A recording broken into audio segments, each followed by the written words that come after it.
Welcome back to the next edition of the On the Bounce Show. Now, so much has happened since we last chatted. The Bulls, the mighty, mighty Bulls, for some reason I didn't back last week and I feel terrible about, they downed Leinster. So they get a home final this weekend against Glasgow, and that is just an exciting thing to get into. The Boks will be playing before them on Saturday against the Welsh with a very strong team named by Rassie. US Open golf was incredible. Bryson DeChambeau continues to become an absolute powerhouse in the game, while Rory went full Proteas on the Sunday. Speaking of the Proteas, they tried to lose to Nepal. So many people don't even know they play cricket, and the Proteas almost lost to them. Anyway, we've got the Super 8s to look forward to in that, where they can hopefully redeem themselves. And in the UFC 303 officially in the toilet because Conor McGregor's got some sort of unspecified injury. This Paul Michael Chandler guy cannot catch a break. But I tell you where all the UFC eyes are right now is UFC 305 because Dricus du Plessis, he has confirmed to take on Israel Adesanya. Now, Adesanya is taking a bit of a break. He says he's really confident to come back and take heads. But clearly this guy doesn't know much about geography because this fight's going to be taking place in Perth, which is basically another South African city. And on that weekend, the Wallabies will be hosting the Springboks. It can't be any more in Dricus's favor. So let's get into that. This intro has been far too long already. Into studio with my man Sandile and I.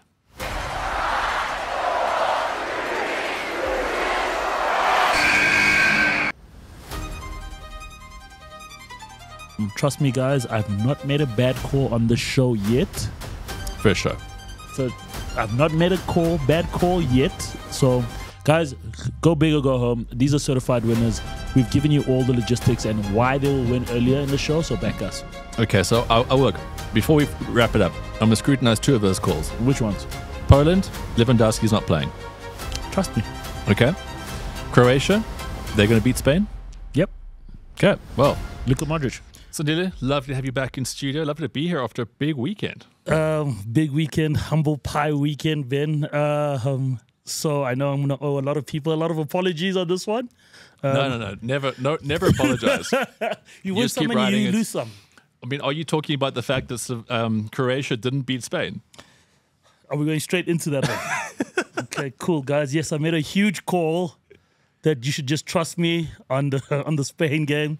And congratulations to Spain. And I think just going straight into it, I think Spain is going to be my surprise package in the Euros. Just coming off that performance, it was quite clinical. So I'm really happy on that. And we should probably move on and discuss Germany. Absolute masterclass. Yeah. Tony Kroos show. But I was so impressed at how great they were with their young guns. Havertz, Wirtz, and Musiala. I always get that wrong. Great win, 5-1. I didn't expect it to be that clinical. They were clinical. Really, even against Scottish? Even against it being Scotland? Look, I've learned not to just count anybody out. That's what we did with Leinster, but we'll get back to that. But Germany played amazingly. Who I was really shocked at and I wanted a little bit more from was England. I think just a 1-0 wasn't great, but, you got to win them. And yeah, those were my early Euro discussions. I'm happy with those picks for now. Well, I mean, since you've gone straight into it, just to recap on the Euros for the first round, there was no real shock surprises. I mean, I know Belgium lost. Wow, that was what I was going to say. But they have, we said it last week, I mean, they're like the Proteas of international football. There's always so much hope. They were talking a big game about being rejuvenated and all this kind of stuff. Yeah, that was I know bad. they had 2 disallowed goals, but ultimately they lost. They lost the opening game.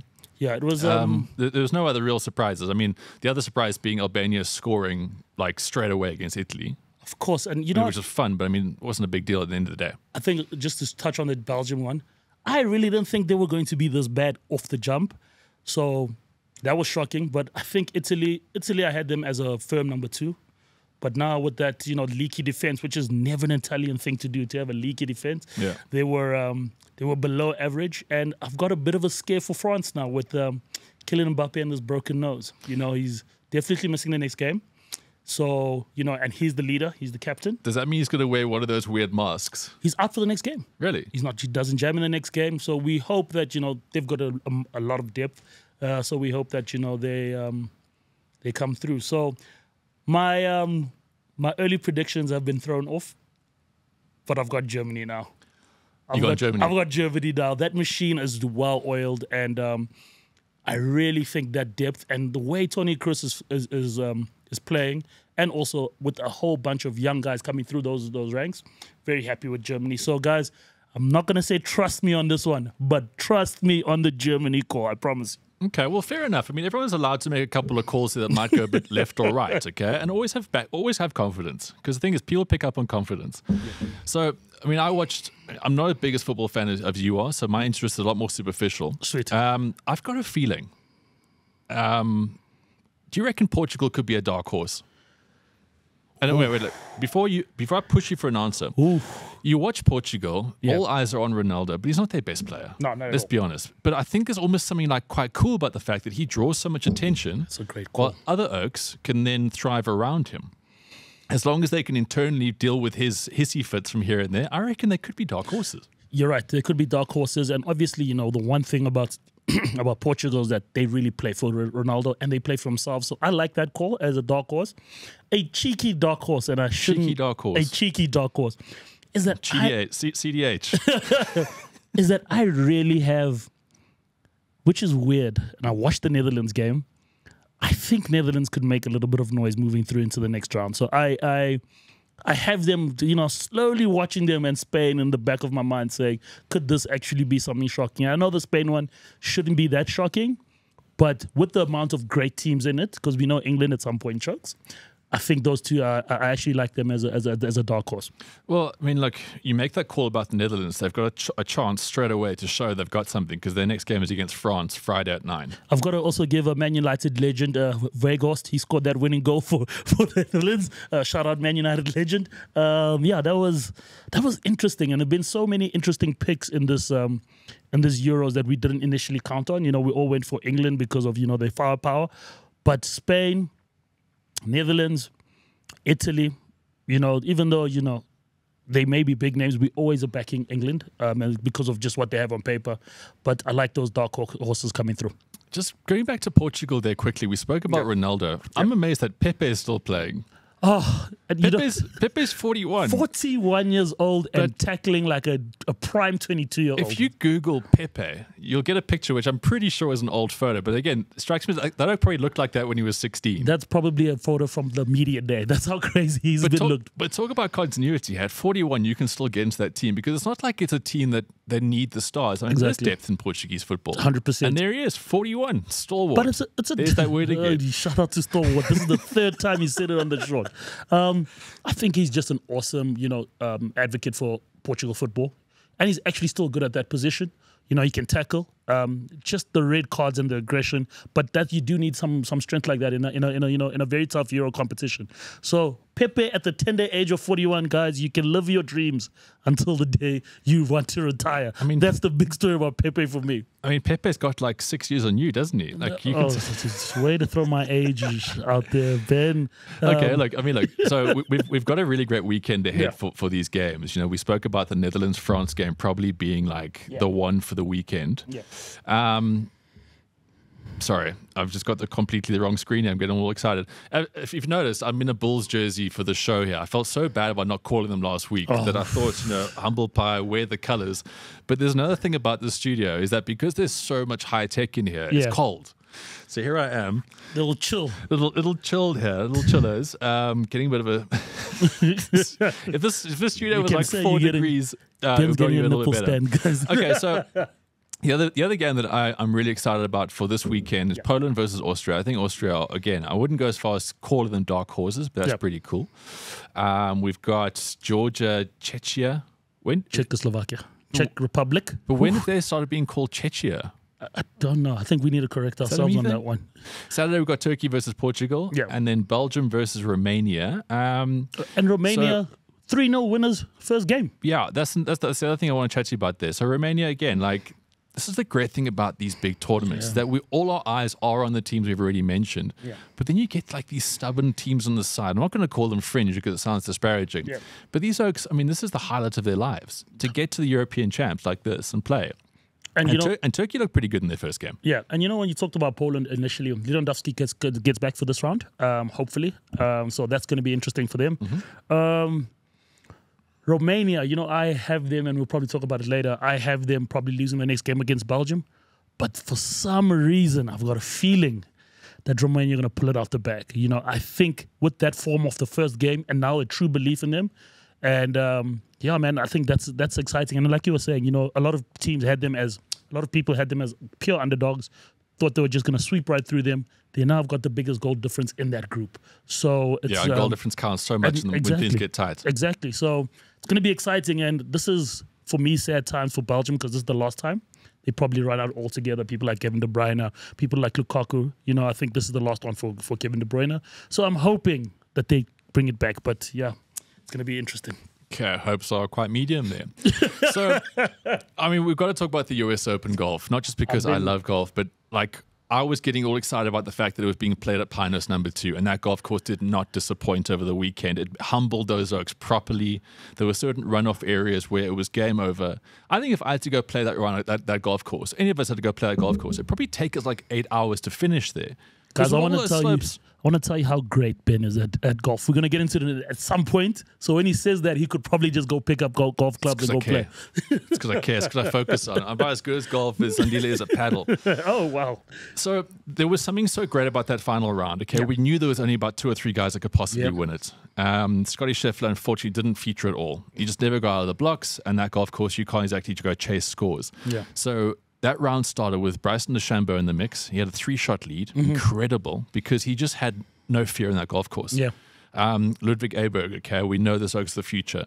But you can see when he was playing against Bryson on the Saturday, he went into his shell. Yeah. You're playing against a larger-than-life, big dick swinging kind of guy. Hectic. And it's hard to, like, match that. Yeah. Because people don't really match Bryson for distance off the tee. Cool. But there's going to be times where you're so tired of watching this, so crush it. So he fell away. Rory McIlroy was 3 shots back, and Patrick Cantlay was in the mix too. Yeah. Okay, so you kind of knew it was only going to be those 3 guys. Tony Finau made a bit of a run, but then it got tight, and then it got close, and then Rory had a 2-shot lead. Yeah. But then something happened, golf fans, that I think all of us, if we ever play competitive golf, happens. I don't want to use the C word just yet because the Proteas have trademarked that. But let's just say Rory got a bit tight. And at 15th hole, he had an uncharacteristic low kind of ball flight into a par 3 where you cannot go long. Yeah. Simply you cannot. Put the pin here, long is bogey. And he hit this weak little 7-9 middle trajectory in over the back, made bogey. So suddenly he's back. It's tight again for him. Then he misses a tiny putt on the 16th. I think the stat was like on tour he holed his previous 496 3-footers. Yeah. He missed that. 17 misses the green. 18, he's got another 3-footer. He misses that again. Yeah. It's pure theater, but you can't help but feel this oak is now just dying inside. Yeah, he looked terrible at the post, but we'll speak about that when you're done. And then while this is happening, Bryson wasn't exactly great shakes himself. He couldn't find the fairway. He kept playing from the rough, which is treacherous, but he somehow managed to find lies. And then when it came down to it, miracle shot for the ages out of the bunker, taps it in. Bryson is now the US Open champion for the 2nd time. Yeah. The aftermath of that is like Bryson's the biggest hero, Rory's the biggest choker. Rory just straight in the car afterwards, didn't hang around. I want to ask you about that before we move too far ahead. And there's something about me with Rory. Sometimes he tends to come across as a bad loser because he should have shook some hands after the game. He shouldn't have gone straight into the car. What is your opinion about that? I think you should carry yourself with a certain amount of class, even when you come second. Completely agree. So that's the answer. Yeah. You got to carry yourself with some class. But because sport is entertainment and sport is theater, kind of like we did actually. So okay, look, this is just me, right? I'm all about the stories. Right. And he should have been there. Like Bryson lost the PJ Champs by 1 shot, and he was right there to shake Xander Schauffele's hand. Exactly. Okay, fair enough. He was at the driving range because there might have been a playoff. Rory knew it was done. And he just walked away back into the Lexus. We saw that. He walked away to his car with the Full Swing film crew behind him, which is the ultimate like final nail. And just zoomed off. So there's footage that's going to be on Full Swing the next season on Netflix of him going out there. And there was a bit of a tire screech, which didn't help.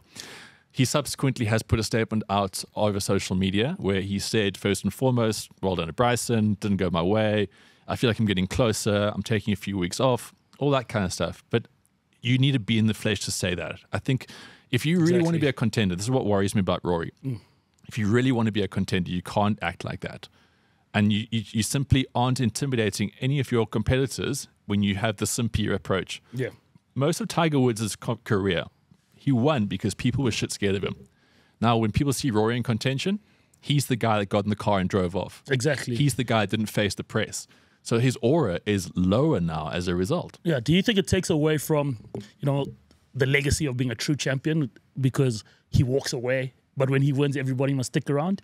And also, do you think it takes away from him being the face now of, golf, because he was a big face of golf, and stuff like this mars, your legacy moving forward. And I think the way, because Bryce has always been, vilified before, and him being so classy and how he handled this, this post-winning occasion.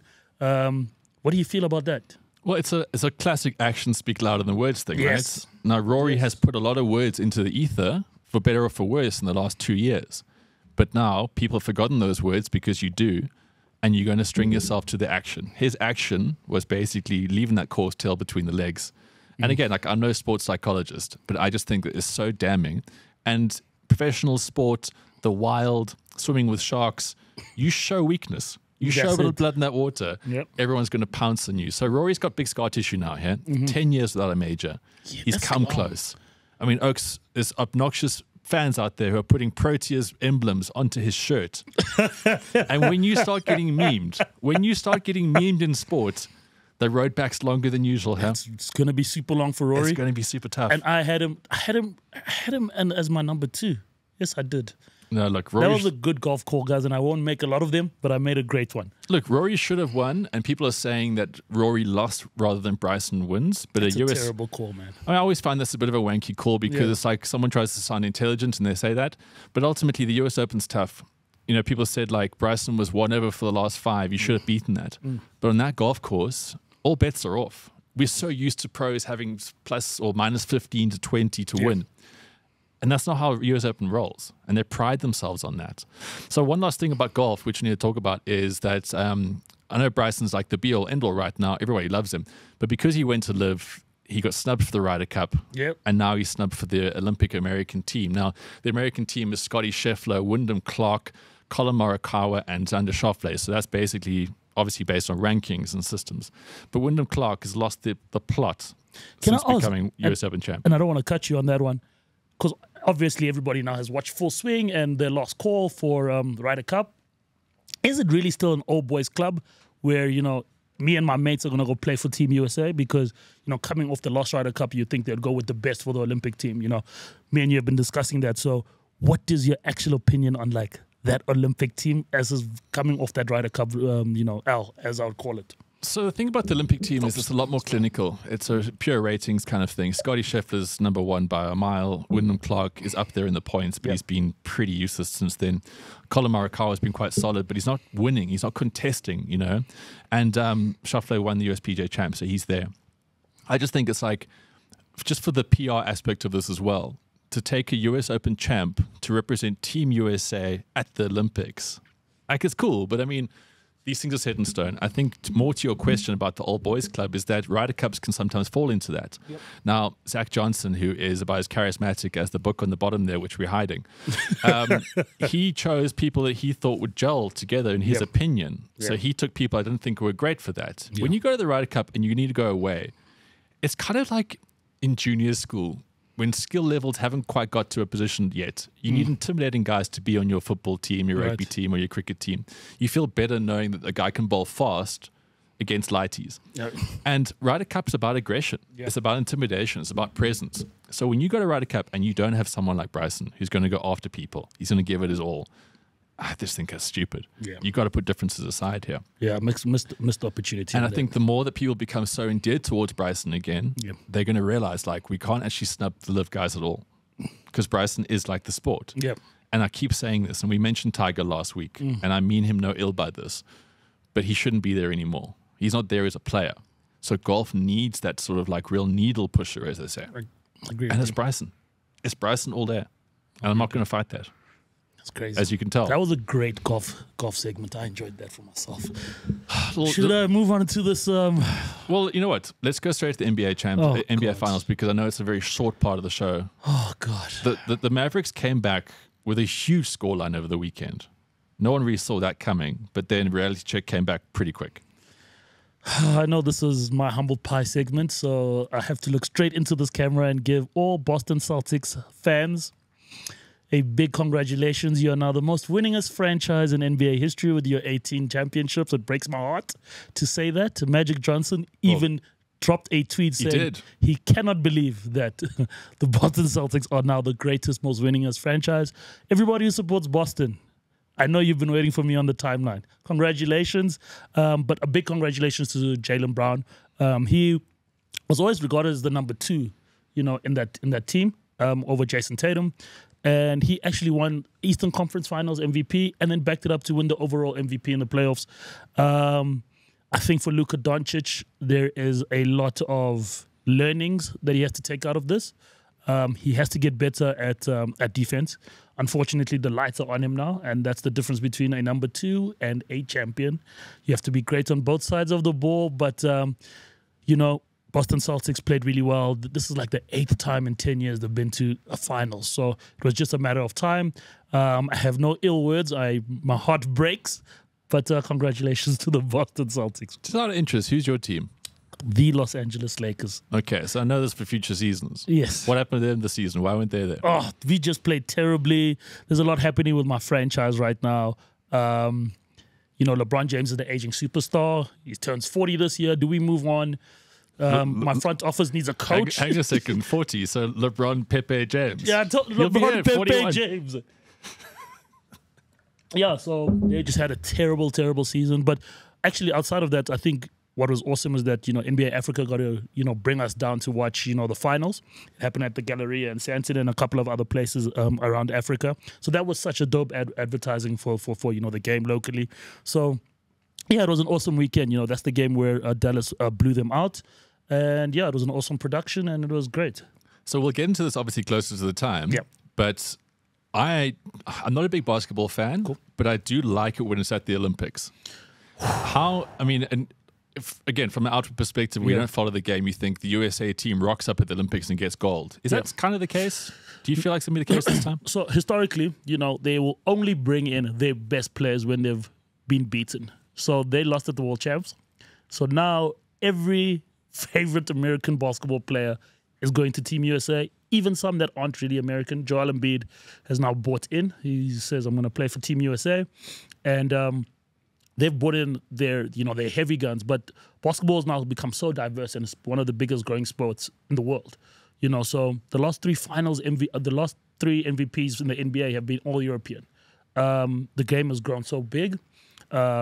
Team Canada got a great team. Luka Doncic, they've got a great team. So it's going to be a proper showcase of talent.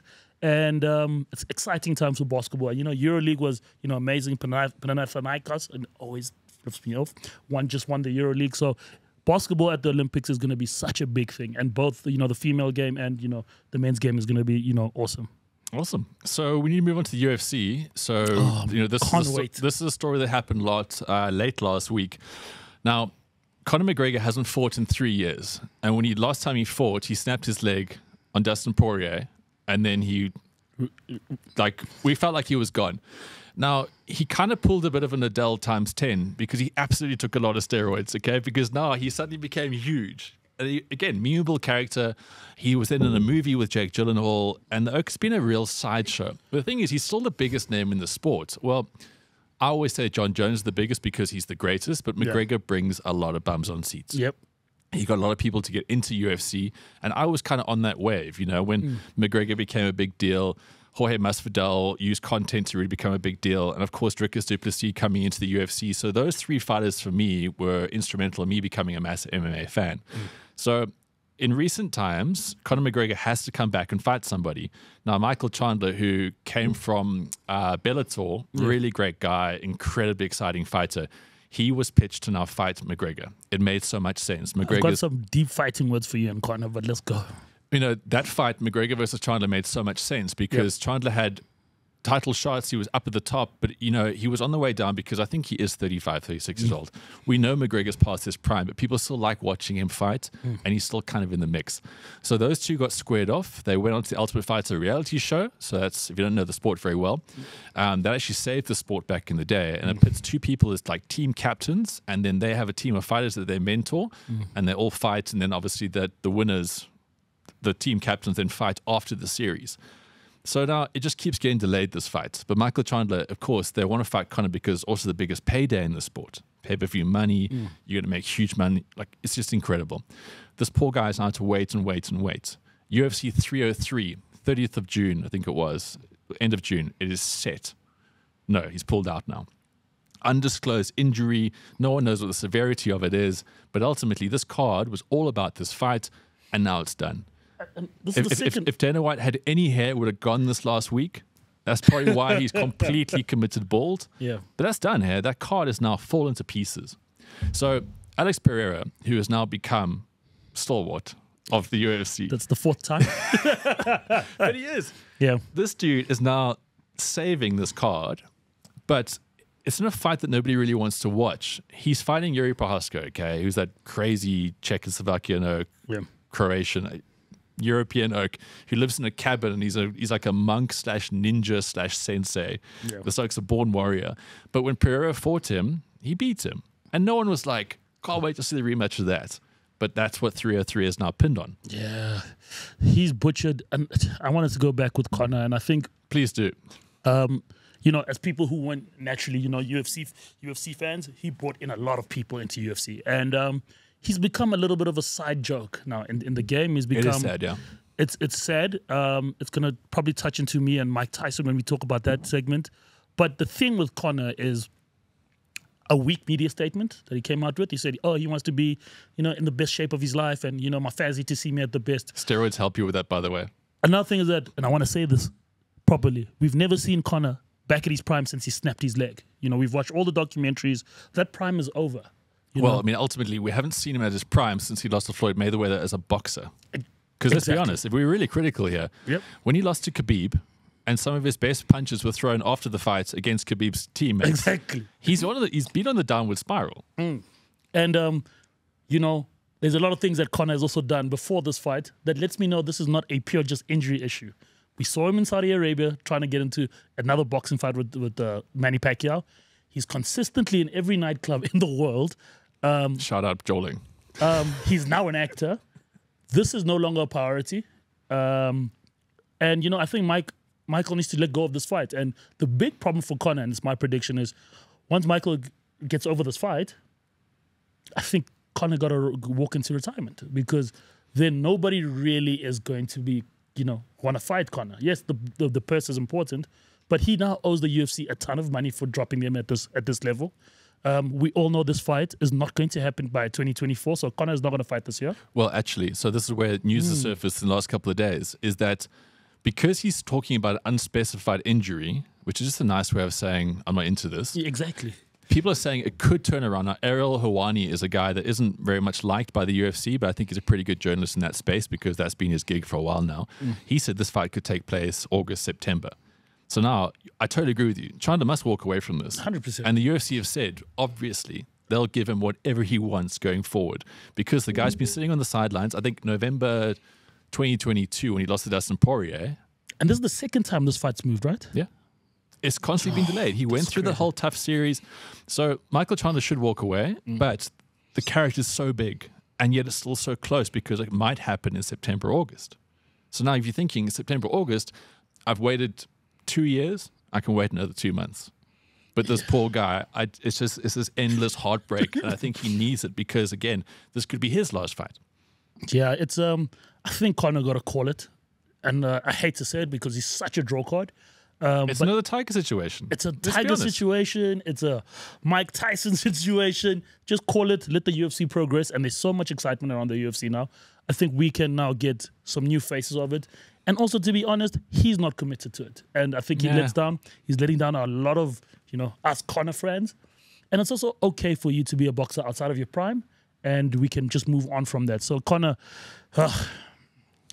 that's all I want to say. Look, I think, and again, I think a lot of fans aren't going to be too sad about that. The true fans aren't going to care about him going. Yeah. So, yeah, I mean, that's pretty much it. It's just a shame because that card needed that fight. And no disrespect to Pereira and Prohaska, particular Pereira, because he is, I think that guy will go down as a GOAT where he's going. Stone hands, light heavyweight division. I can't see anyone beating him until, I don't know, until he goes past his prime. Yeah. But, so next week, we're going to get into this quite a lot, okay? UFC 305. Because the thing is, like, if you unchain me with MMA fighting, it'll be an hour. And we're done. Yeah. So UFC 305, I'm so excited about this because, you know, the whole fight everybody wants to see for quite some time now has been Dricus versus Adesanya. Exactly. And it's happening. And again, the stars are aligning for this to be an absolute blockbuster. It's going to be, I think it's going to be probably one of, because we watched the Dricus win the title. Yeah. We were all woke up in the morning and did that. For South Africa, he's such a huge, you know, he's up there.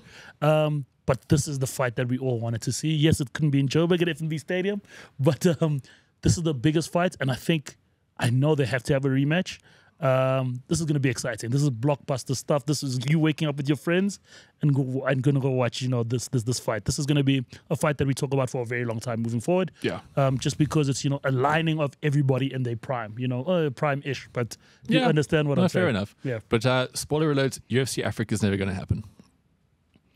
Sorry, guys. Let's not put that into the universe. Sorry. Let us not put it into the universe. I want it to happen more than anybody, okay? Yeah.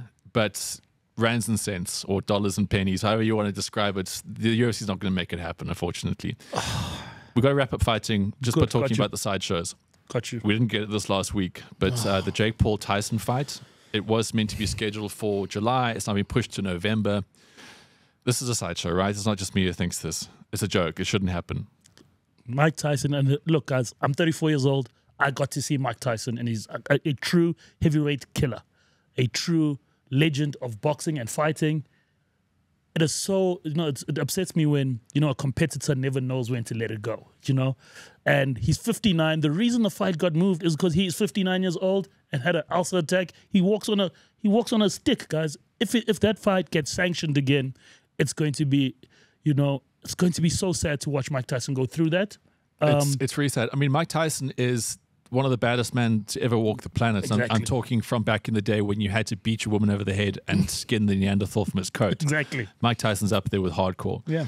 But he's 59 in November. So I don't care what he is. I don't care if you stem cell the dude to death or if he's in cryogenic freezing. What? 59. With vibranium, whichever one you want to do. You can't, it's never a good look socially in bars. It sure as hell is not a good look in professional sports. You can't have a young guy in his prime fighting a guy who's that old. I don't care who you are. I don't care if Tyson walks to the ring with tigers either side of him. Yeah. He's 59. And also, like, you know, just going back onto that, when he fought Roy Jones, it was an exhibition fight. Yes. I mean, he's going against, he's 59. All these exhibition fights. He's 59. Jake Paul's 27. I mean, like, it makes no sense. And I think now they're actually in a lot more trouble because they've moved the fight so many times. Netflix wants their money. They've committed to November 15th. I actually think this fight doesn't happen because somebody's going to go to, you know, Mike Tyson and say, this is bad for business.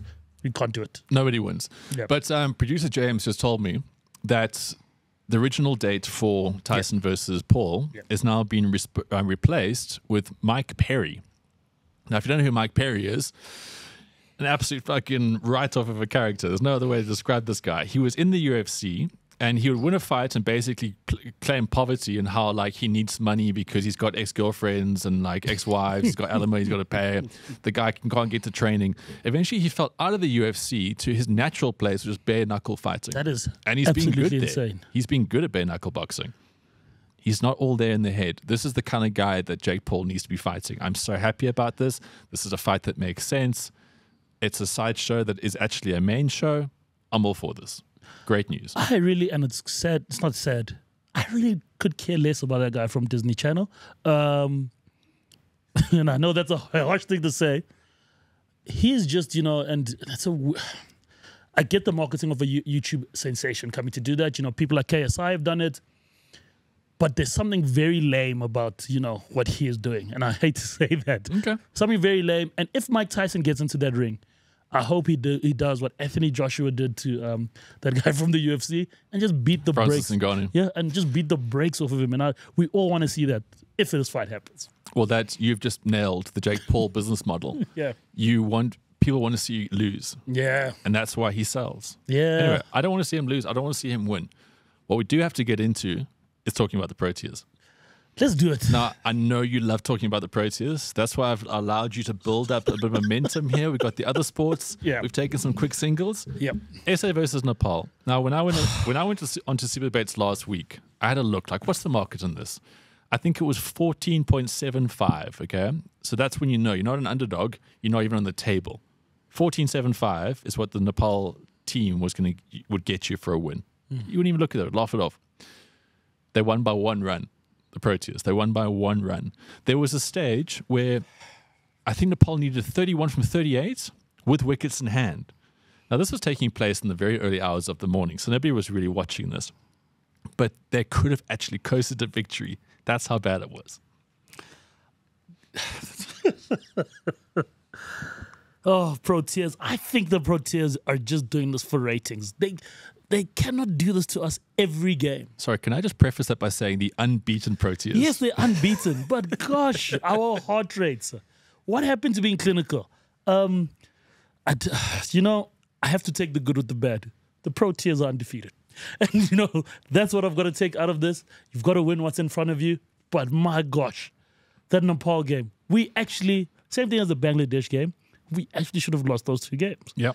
I don't know if we have a great bowling team or a great batting team. I never know what I'm getting with the Proteas. I just hope for the best and hope they win.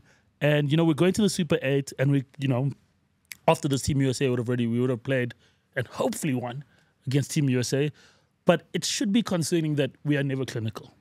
But maybe us not being clinical in this World Cup maybe means we win the World Cup. Maybe it does. Okay, so there's 4 unbeaten teams going into the Super 8s. Now, I've just got to kind of share with you, there's a slight lag between where we film the show and where it goes out. It's like 24 hours. And unfortunately, the smack bang in the middle of this now is the Proteas versus America. So Sandile can't get irate or begrudgingly happy about the result here. So we're just going to keep it moving, right?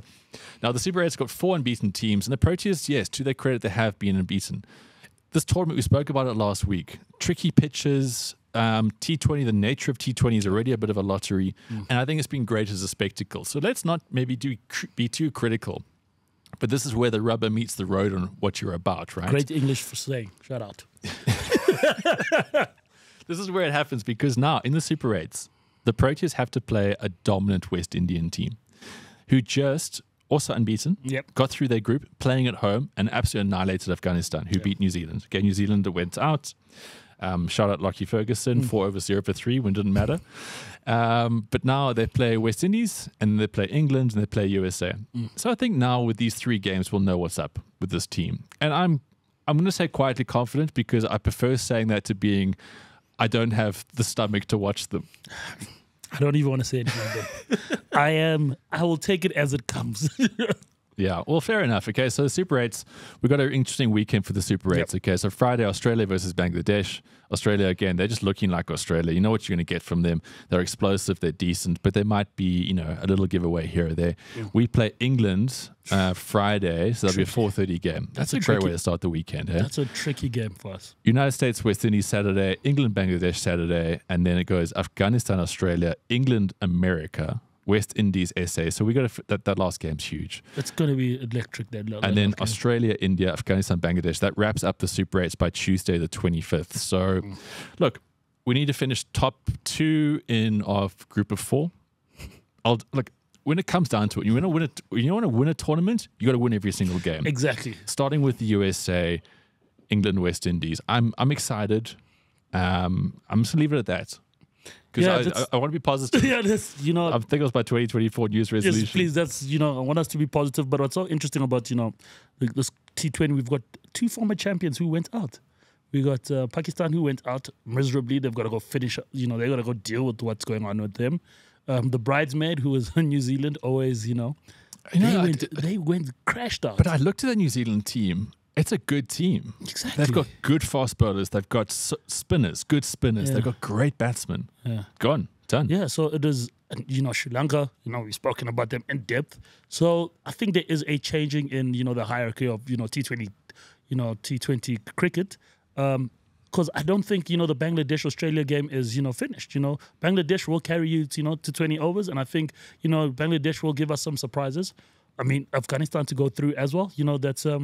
it's a big call as well. So I think it's, it's an exciting time for cricket as well. It is. So as you can see with me shivering in this jersey. Oh, let's do it. I mean, I'm so close to putting a jacket on actually. But hey, I'm going to keep going because I've got to honor the Bulls. I've got to honor them. Going into last week, obviously we finished the show off every single week with our calls for super bets. and I was pretty confident. I mean, I didn't want to make the call, but I just saw it being a full Irish final. But the way the Bulls came out, and the thing is, what I loved about that Bulls game the most is that they beat that Leinster team the same way the Boks are going to beat the Irish team when that happens. They were physical. They were exciting. They backed themselves. They played with so much heart. And that Leinster team, star-studded across the way. And, you know, people keep saying, like, South African teams don't, or South African rugby public doesn't quite know how amazing Leicester is because they've only, they've only really started picking up on European football in the last few, European rugby in the last few seasons. Yeah. So they got there, and Jake White was saying, you know, overwhelming underdogs. He was saying all the right things, and they actually were, you know. They were. But Sergio Peterson, cheap as that guy at a game, man. He got a yellow card earlier in the piece, came back to score that decisive try. It was just great to watch. That Bulls loose trio, incredible. A guy like Marcel Coetzee, amazing player. He's not playing in that team. And just that team pushes through. So for me, and I owe all the Blue Bulls fans a huge apology, I should have never doubted Jake White. I don't know why I even put that into the universe. I owe everybody a huge apology to that. That is the GOAT. For me, Blue Bulls mentality, next man up mentality. Doesn't matter if our stars are out. Let's go up there and let's go beat the hell out of those guys. I was so shocked at that. I mean, me and you both said it's not going to be close. They played great rugby throughout. And it was a flattering scoreline in the end for Leinster, actually. Yep. The Bulls had a disallowed try, which was here or there. Yep. And it was very flattering towards the end. So what does this mean now for the final? Because Glasgow similarly went to Munster, massive underdogs, to the point, I mean, we all saw that that billboard. Munster was already advertising the final against the Bulls. Shout out arrogance. Shout out. And Franco Smith, the Glasgow Warriors coach, said, we saw that and it fired us up. Like, how stupid can you be? Oh, but they lost that game on pure ill discipline. You don't give away a red card with 12 minutes left when you're still in that fight. So we've got two underdogs in the final. I think Jake White might take it. So we've got two underdogs in the final, but what we've also got are the two best attacking teams in the URC. So tries scored, points scored, thereabouts. If you want to go into like line breaks and all those kind of things, meters run, these are the two best teams to watch. Yeah. I think there's some fascinating showdowns here. Is that the Bulls showed last week that their forward pack's pretty good. Yeah. It's pretty dominant. And they will try attack you with that, and they'll definitely defend those channels. Glasgow Warriors, they're very good up the middle in the centres. They've got some absolute behemoths that can run the ball. And they've just, like I said, I think they're most meters gained running this whole season. It's a great team. This match happened about a month ago at Loftus. The Bulls won that one. They were ahead by quite some distance. Glasgow Warriors came back strong. I think they ended up losing by 4 in the end, or 6. It was close. I want to ask you, what does this mean for Leinster once again? It feels like the C word. And I think I've got to, we spoke about this last week. We said, there's no ways Leinster can lose this game coming off losing another final. Yeah, exactly. Look, it was a bit of a tough weekend for Irish people all around when it came to breathing properly. Oh, and it's about to be a long, long, long week for you guys moving on. You know, another thing that's interesting about the aftermath of this URC defeat for them is that then the Irish team was announced to come play the Boks. And I looked at the comments. Now, normally when teams get announced, you'll always have like the irate people saying, why is this person there? Not in the Springboks. Sorry. Not in the Springboks recently, because our team is just full of merit and full of happiness. Yep. But the Irish team, they were like, why are these guys here? Why are they defaulting to these Leinster picks all the time? 18 players from the Leinster. So when you look at that squad, I looked through the comments. Irish people are not happy. These guys are living on reputation and they're not performing. So they didn't perform. They didn't get a World Cup. They didn't get a semi in a World Cup. Let's leave those jokes for last year. Yep. But now a Leinster team comes here, doesn't win, and now they're coming back to play for Ireland.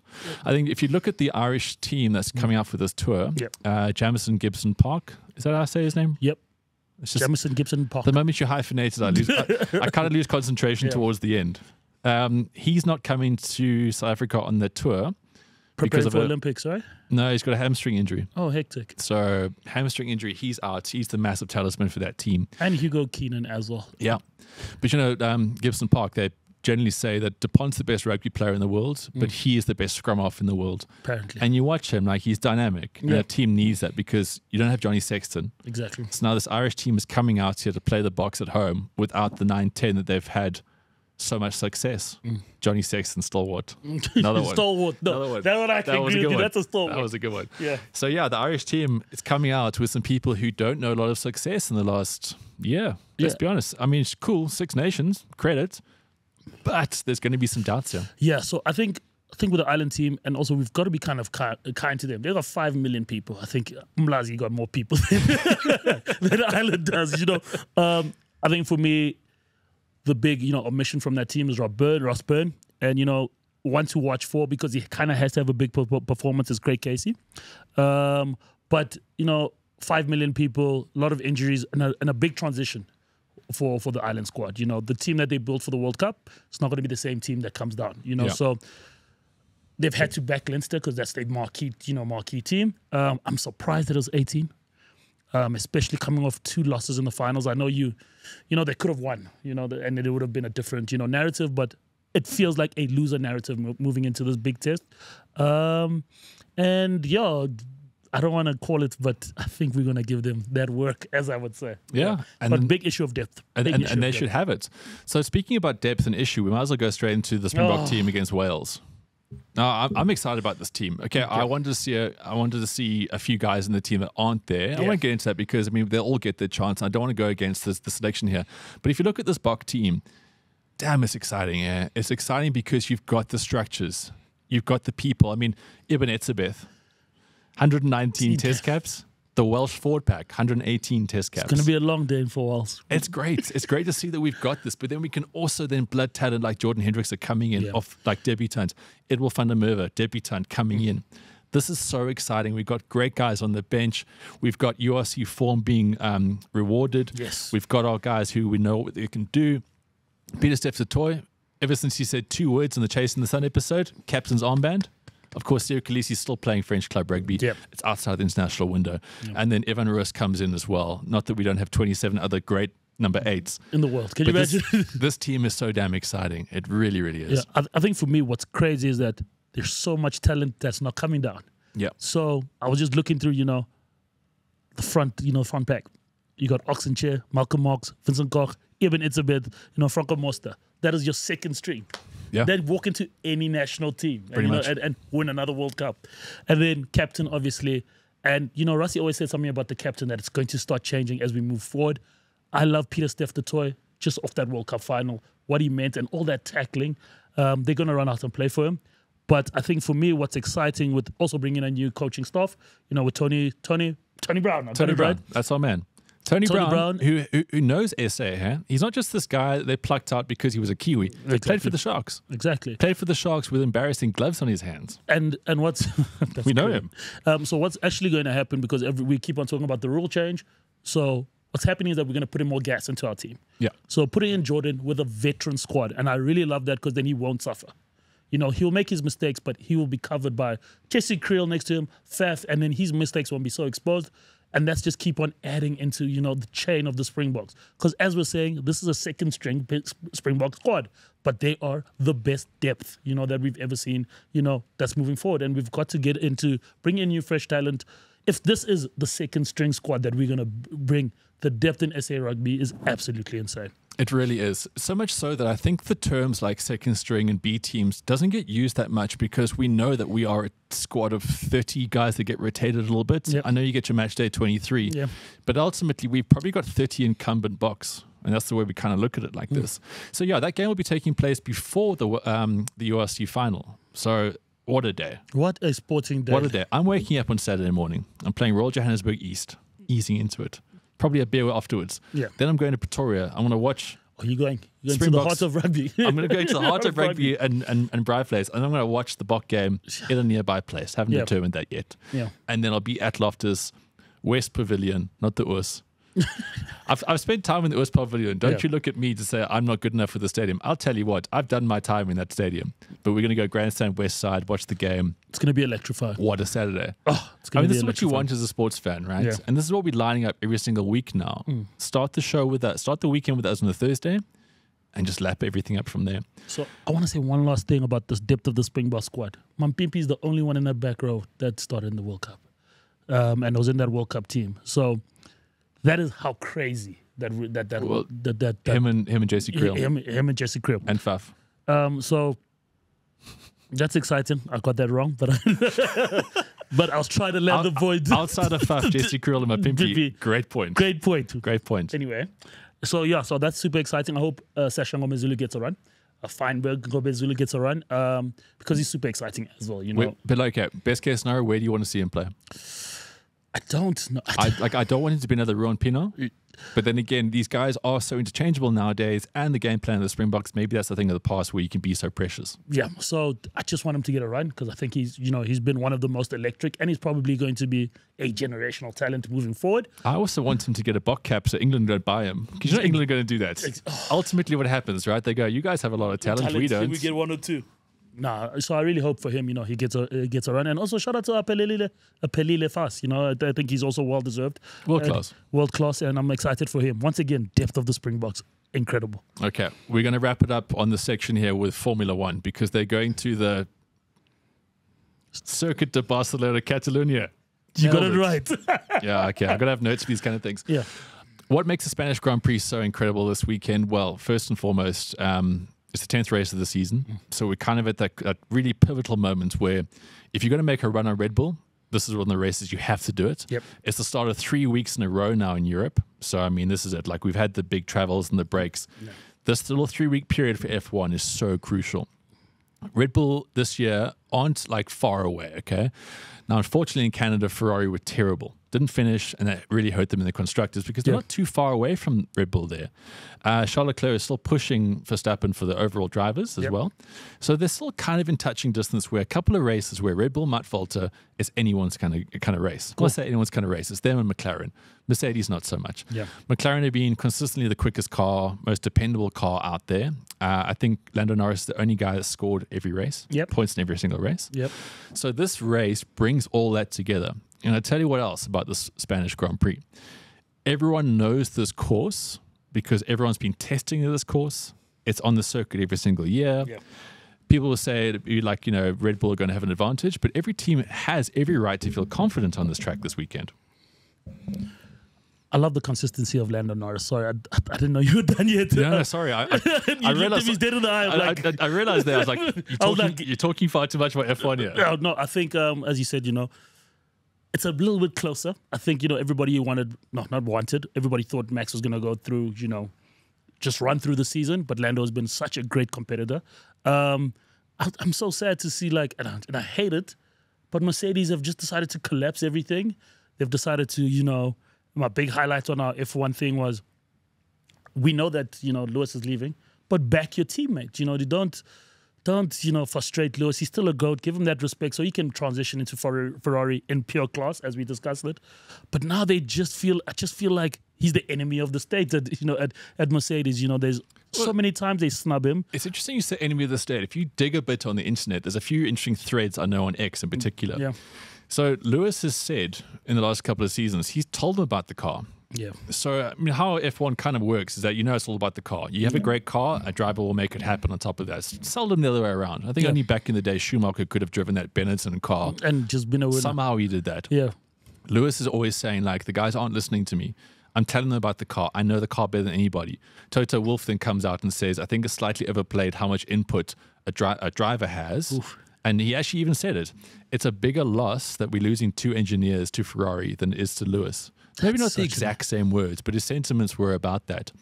So that's what's been happening. Yeah. And you've seen sometimes when Lewis does podium, the team's not celebrating with him. They're not. It's like they've already said goodbye. There's animosity, or they're just over each other. It's such a weird place. It is weird. Yeah, it's for somebody, who's carried that team through so many, victories. So for it to end like this it's kind of like a bad marriage. It does suck a bit. It sucks, but we move on. But Spanish, should be exciting this weekend. So just on one final part about Mercedes, they've got this new front wing, and we saw people are saying that if the Canadian Grand Prix, if there was no rain, Mercedes had the fastest car. Yep. So they're saying that now in the season, this new front wing is going to do wonders. If they can just stay on the track, they're going to be really good this weekend. Key thing is them staying on the track. Exactly. We never know what's gonna happen, and so many people have trained on this track. So they might have an advantage, but it's going to be so slight. And it's all going to come down to tactics at the end of the day. That is where I think the margin is going to be. And Max is going to be Max. He's going to be aggressive throughout. Let's see what happens with Ferrari, because I've really got them as a strong number 2 coming into this. Yeah. And, and Lando as well for the consistency. I think he's going to bode. I would feel more confident about Lando. Ferrari, terrible history of bouncing back from bad things. Yeah, as we know. They are like, in rugby, they say when you concede a point or a try, don't concede another one. Yeah. Ferrari just kicked the ball in their own goals quite a lot. And maybe this is them to test the character again. Yeah. So anyway, huge, very interesting kind of Grand Prix then. Again, like I said, it's the start of 3 weeks in a row now in Europe. So sometimes Grand Prix is a bit intermittent for your purist. 3 weeks in a row. We're going to come back after this with the big calls for this weekend. Now, we've got a lot of pride to kind of salvage or reclaim here. Yeah, we got so much So that we reclaim. we did not cover ourselves in glory last week, but we're definitely going to make amends, I promise.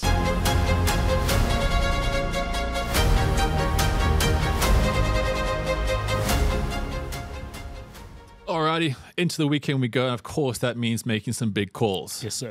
Last week, you know what? Last week's last week. Yeah, we move forward. Why must we allude to that at all? We move forward, and you're going to back us this week, I promise you. So again, with Super Bets this weekend, we got up to $5,000 in sign-on bonuses. So deposits gets matched, fun gets had. I mean, I'm very excited about this. So if you are new to playing, this is a very good time of the year to get into this. And Super Bets is going to give you those amazing sort of initial bonuses.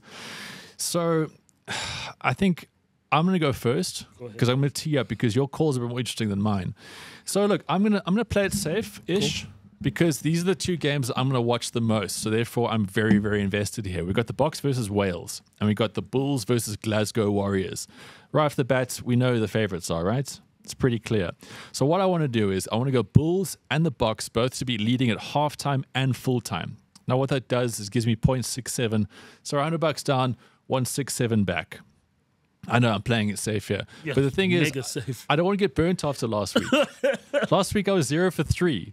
I want to get back on track here, and I'm going for that because, yeah, I think both teams are going to start pretty well, and I feel obviously both teams are going to win. So, yeah, I mean, look, I think those odds are actually quite low. Yeah, I don't know, but I'm going to go Boks and Bulls to lead halftime, full-time. Sandile, you've got 4 games that you want to go for, okay, in the Euros. You want to talk about Slovakia versus Ukraine, Poland, Austria, Netherlands, France, and Spain, Italy. How do you see those games playing out result-wise? I have got Slovenia, Ukraine as a 1-1 draw. Okay. They've just been, I think they're just going to balance each other out. Big calls for France versus Netherlands. Yeah. I've got France winning 3-1. You reckon that much, huh? I've got France versus 3-1. My big pick, because I have to, redeem myself, is my Spain to defeat Italy 2-1. And then I've got Belgium winning 2-0 against Romania. Okay, so Poland, Austria, you mentioned that, right? Yes, Poland, Austria. I got Poland winning 2-1, the return of Lewandowski. All right, okay, cool. So this is one of the other cool things about betting with Super Bets. You go into those markets, so it all depends on how you really want to play this. You go to their markets, or like Sandile over here, he likes to be result driven. So let's just say Slovakia, Ukraine. Let's just go with under 2.5 goals there, right? Cool. Because you got there 1-1. Poland, Austria. You're gonna have Austria to win. Yeah. Okay. Cool. Poland, Easy. Poland 2-1. Sorry, Austria to win. Poland to win. Poland to win 2-1. Okay, so that's where your little sneaky upset comes in there. Yeah. Okay, then we got Netherlands, France. You're saying 3-1. So there you can go onto the market that says more than 2.5 goals. Yep. And then you got Spain, Italy. So let's go with the market of both teams scoring. Right. All right. That's why you get the more interesting calls, right? So now we're looking at like 11.45. Obviously, odds subject to change here, but 100 can get you like 11.45. Yeah. That's a decent return for not exactly the most outlandish calls. Exactly. Just tell me a little bit about this Poland Austria comeback here. Do you think Lewandowski is going to be that much of an aspect? Talisman, probably best striker that we've seen in recent history. I really am backing him. That's my big back of that weekend. And Spain, I'm going to back Spain for what I did to you guys last time. I've got them as 2-1. A lot of people in the studio are very happy that I said that. And it's also because Italy's got a leaky defense. So I think Spain is going to run around them. And France, look, I'm backing that French attack for that 3-1. Okay. So if you are more adventurous than us, you can obviously bet on the Proteas. You can play in the Super 8 at the Cricket World Cup. We're not going to touch that business. Yeah. So superbets.co.za, of course, use the code OTB. Yeah. That's on the bounce. On the bounce. On the bounce show. OTB will get those sign-up bonuses. That's it for us for this week. Next week, we've got an incredible show, which you'll hear more about on social media. Can't wait. But follow us on all our channels. Shout out all our channels. Both of us, the channel, the show, everything. That's us. And that wraps up week number 2. Yeah, boo. All right, guys. Have a wonderful sporting weekend. We'll catch you back soon. Cheers.